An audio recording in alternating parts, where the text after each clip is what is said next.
Yesus. Shalom. Halo, apa kabar saudara-saudaraku yang ada di seluruh tanah air dari Sabang sampai Merauke. Ya, salam sehat, salam jumpa lagi bersama kami saudara-saudaraku yang dikasihi oleh Tuhan. Si pandemi ini belum berakhir, lalu apa yang harus kita lakukan? Mari kita mau sama-sama pergunakan kesempatan, pergunakan kehidupan yang ada di dalam kita, yang ada di hadapan kita dengan terus belajar bersama dengan Tuhan. Mari saya mau mengajak kita bersekutu lagi dengan Tuhan. Kita bersekutu lalu kita mau belajar firman-Nya. Ambil Alkitab saudara, buka Alkitab saudara bersama-sama dengan saya. Kita mau belajar dari Ulangan. Kitab Ulangan pasal yang ke-8 ayat yang ke-5. Sudah ketemu? Ulangan pasal 8 demikian firman Tuhan. Maka haruslah engkau insaf bahwa Tuhan Allahmu mengajari engkau seperti seseorang mengajari anaknya. Saudara-saudaraku yang dikasihi Tuhan, ini ayat yang sangat simpel namun ayat yang sangat indah, saudara-saudara ya. Tema pembelajaran firman-Nya kali ini adalah learning by doing. Learning by doing. Saudara-saudara, apa yang dimaksud learning by doing? Saudara-saudara, di dalam kehidupan ini kita sering mendengar istilah ini ya. Learning by doing itu artinya kita belajar sambil mengerjakan sesuatu. Jadi sementara kita mengerjakan sesuatu, di situ juga kita belajar, saudara-saudara ya. Jadi bukan belajar dengan duduk diam, berdiam diri, lalu kita membaca sebuah buku dan sebagainya. Itu juga belajar. Tapi learning by doing itu artinya belajar sambil mengerjakan sesuatu. Nah, saudaraku dikasih Tuhan, sebetulnya hidup ini memang learning by doing, betul. Setuju? Iya. Hidup ini memang learning by doing. Kita harus sambil belajar sementara kita hidup, sementara kita berada di jalan, berangkat ke kantor, berangkat ke kampus, atau mengerjakan tugas, atau bekerja di kantor, atau menyapu di rumah, mengepel dan sebagainya, apapun. Di situ juga kita sambil belajar. Sebetulnya begitu, saudara-saudara. Ya. Namun ada banyak orang tidak menghayati atau tidak memahami sedemikian jauh. Mari kita melihat saudara-saudara, latar belakang di dalam kitab Ulangan yang tadi kita baca adalah bercerita tentang perjalanan umat Tuhan, umat pilihan Tuhan yang keluar dari tanah Mesir menuju ke tanah Kanaan atau tanah perjanjian. Kita sudah sama-sama tahu, bahkan saya percaya kita semuanya sudah hafal. Ya, mereka berjalan dari tanah Mesir menuju ke tanah perjanjian selama 40 tahun. Dan sesudah 40 tahun pun mereka tidak masuk ke dalam tanah perjanjian semuanya. Hanya 2 orang yang masuk, yaitu siapa? Yosua dan Kaleb. Ya, yang lain umat Tuhan, yang lain bangsa Israel tidak masuk, saudara. Kenapa? Karena tidak belajar, tidak learning by doing. Itu persoalannya, saudara. Selama bertahun-tahun mereka dari padang gurun yang satu ke padang gurun yang lain, masuk ke kota yang satu ke kota yang lain, mereka tidak sambil belajar apa yang harus mereka pahami, apa yang harus mereka hayati, apa yang harus mereka lakukan, apa yang harus mereka waspadai, dan sebagainya dan sebagainya. Itu namanya learning by doing. Saudara-saudara yang dikasih Tuhan, Tuhan mau kita learning by doing. Dan Tuhan mengajari kita sementara kita berjalan, sementara kita mengerjakan sesuatu, sementara kita berpikir, sementara kita kuliah dan sebagainya. Di situ ada pembelajaran-pembelajaran yang Tuhan mau kita pelajari. Itu namanya learning by doing, saudara-saudara. Nah, tetapi ada banyak orang tidak memahami atau tidak mengerti. Sekali lagi, apa yang menjadi persoalannya? Mari kita lihat, saudara-saudara. Mari kita lihat. Pertama, di sana ada kata insaf. Tadi di Ulangan pasal ke-8 ayat yang ke-5. Maka haruslah engkau insaf bahwa Tuhan Allahmu mengajari engkau seperti seseorang mengajari anaknya. Jadi sebetulnya di dalam kehidupan ini, hari demi hari, waktu demi waktu, bulan demi bulan, tahun demi tahun, hingga saat ini kita memasuki tahun yang baru lagi, saudara-saudara. Sebetulnya Tuhan sedang mengajari hidup kita terus,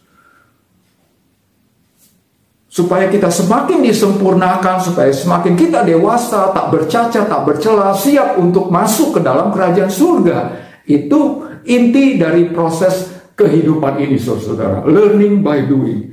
Namun kita tidak mengerti. Apa yang harus kita lakukan? Kita harus insaf. Yang pertama sekali kita harus insaf. Tadi Ulangan pasal 8 ayat yang ke-5 berkata, engkau harus insaf.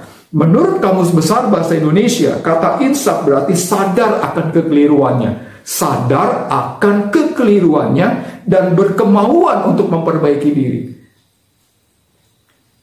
ada kesadaran, ada kemauan dari diri sendiri mengakui bahwa saya sadar, saya salah, saya sadar, saya salah yang kemarin, lalu kita harus perbaiki diri. Itulah insaf, saudara. Ya, saya percaya ini sudah tidak asing lagi sebetulnya di dalam telinga dan di dalam pemikiran kita, saudara. Ya.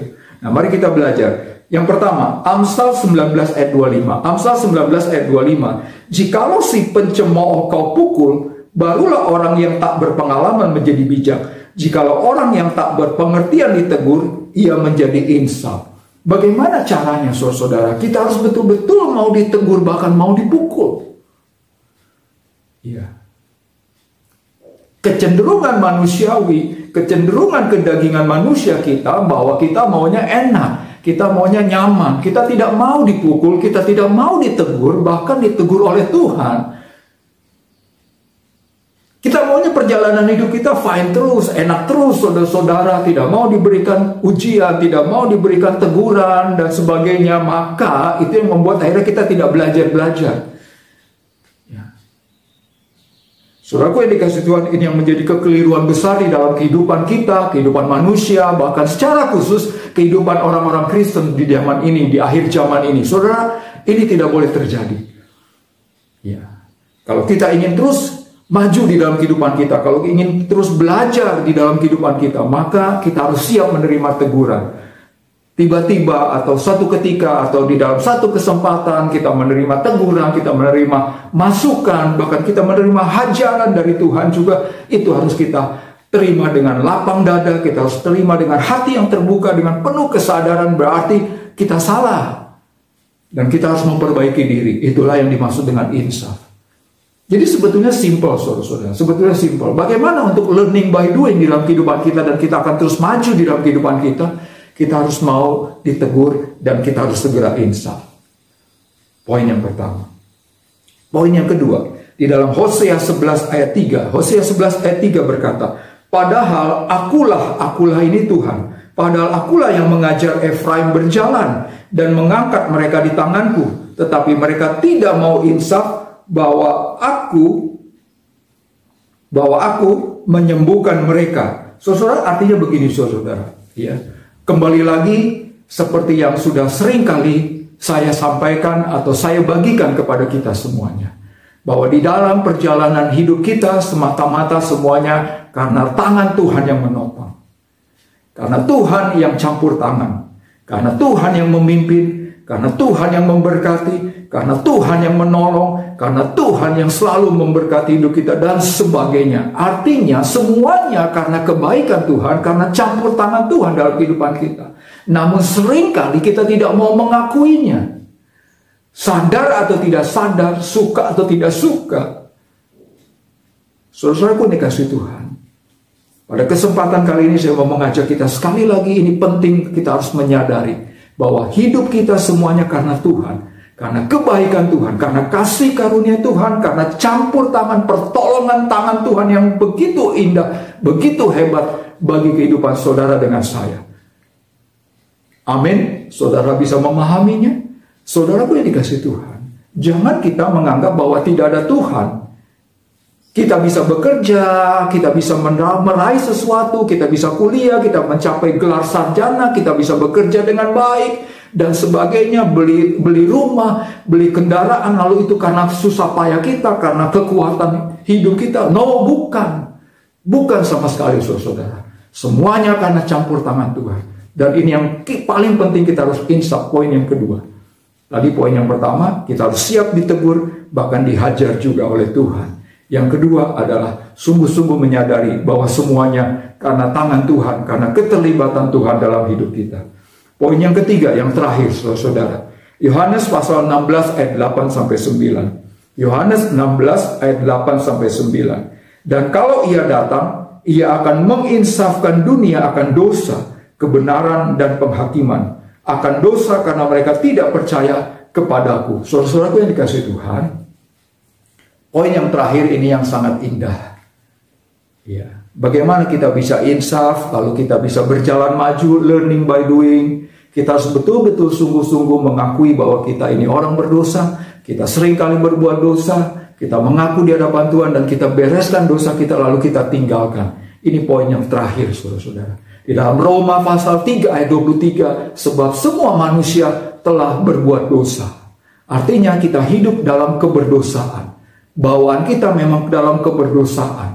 Tidak ada satu orang pun yang suci, tidak ada satu orang pun yang benar di hadapan Tuhan. Semuanya berdosa. Artinya ini kita harus akui di hadapan Tuhan. Kita harus selesaikan dosa-dosa kita. Jangan anggap remeh. Saya kan cuma ngejailin teman. Saya kan cuma buat prank aja sama teman. Saya kan cuma tadi bohong-bohong, tapi bohong-bohong baik. Saudara, bukan. No, tidak bisa. Dosa tetap dosa. Ya. Kalau kita belum membereskan dosa-dosa kita, maka kita tidak akan pernah bisa belajar lagi ke depannya, saudara-saudara. Mata hati kita tertutup akan dosa, dan kita tidak bisa melihat lagi proses pembelajaran yang Tuhan sedang ajarkan di dalam kehidupan kita. Dan ini yang sangat penting juga, poin yang ketiga. Kita harus selesaikan dosa kita, saudara-saudara. Yohanes 1 ayat 9 berkata, jikalau kita mengakui dosa kita, maka Allah setia dan adil. Dia akan mengampuni kita dan menyucikan kita. Dan di situ baru Tuhan akan mengangkat kita, menuntun kita lagi, mengajari kita lagi, terus sampai ke depan, sampai akhir hayat hidup kita. Namun selama kita belum menyelesaikan dosa kita, disitulah proses pembelajaran hidup kita terhenti. Saudara-saudaraku dikasih Tuhan, maukah kita mengalami seperti itu? Saya percaya kita tidak mau mengalami seperti itu. Oleh karena itu, mari kita selesaikan dosa kita. Kita akui di hadapan Tuhan. Mari kita mau belajar terus bersama dengan Tuhan. Selama nafas hidup kita masih ada, selama Tuhan masih memberikan kesempatan hidup, kita mau pakai untuk terus belajar, bertumbuh, dewasa, dan pada akhirnya masuk ke dalam kerajaan surga yang kekal bersama dengan Tuhan Yesus di surga. Jikalau saudara mengaminkan ini, mari saya mau mengajak kita berdoa sungguh-sungguh. Dan jikalau ada di antara saudara yang belum pernah membuka pintu hati, mengundang Yesus Kristus masuk ke dalam hatinya, menjadikan Tuhan dan Juru Selamat, lahir baru, bertobat sungguh-sungguh, ini kesempatan yang indah. Buka pintu hati saudara, undang Tuhan Yesus menjadikan Tuhan dan Juru Selamat di dalam hati, di dalam hidup saudara. Saudara-saudara yang dikasih Tuhan, saya memberikan kesempatan untuk kita semuanya, masing-masing terlebih dahulu kita berdoa mengaku dosa 1 menit. Saudara akui segala dosa-dosa saudara, lalu saya akan tutup di dalam doa. Mari kita berdoa dan akui segala dosa-dosa kita di hadapan Tuhan. Dan kita mau berjanji, mau belajar bersama dengan Tuhan sepanjang umur hidup kita.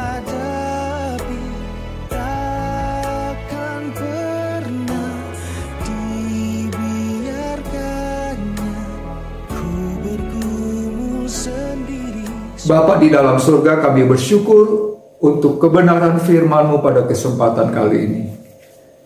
Bapa, meteraikan firman-Mu di dalam hati kami. Kami mau terus belajar bersama Engkau ya Bapa, di dalam hari-hari perjalanan hidup kami. Kami mau terus dituntun, kami mau terus ditopang, dan kami mau terus diajari oleh Engkau. Bapa, ketika kami salah, ajar kami untuk cepat insaf, cepat sadar dan memperbaiki dan terus belajar lagi dengan Engkau. Supaya hidup kami senantiasa berjalan bersama-Mu, semakin dewasa dan semakin sempurna di hadapan Engkau ya Bapa. Terima kasih Bapa di surga. Meteraikan semua firman-Mu. Bapa, bila mana ada pemirsa atau penonton yang membuka pintu hatinya dan mengundang Engkau Tuhan Yesus masuk ke dalam hatinya, dalam nama Tuhan Yesus Bapa, hamba berdoa dalam nama Tuhan Yesus, Kau jamah dan Kau pulihkan hatinya, pulihkan hidupnya. Dan Tuhan, mulailah Kau mengajari mereka ya Bapa di surga. Terima kasih Bapa di surga. Ini doa kami ya Bapa. Di dalam nama Tuhan Yesus Kristus, kami telah berdoa dan mengucap syukur. Haleluya. Amin. Akhir kata, saya mewakili dari pengurus besar Yayasan Visi Berkat bagi Indonesia mengucapkan terima kasih buat perhatian saudara-saudara semuanya, dan sampai bertemu lagi di lain kesempatan. God bless you.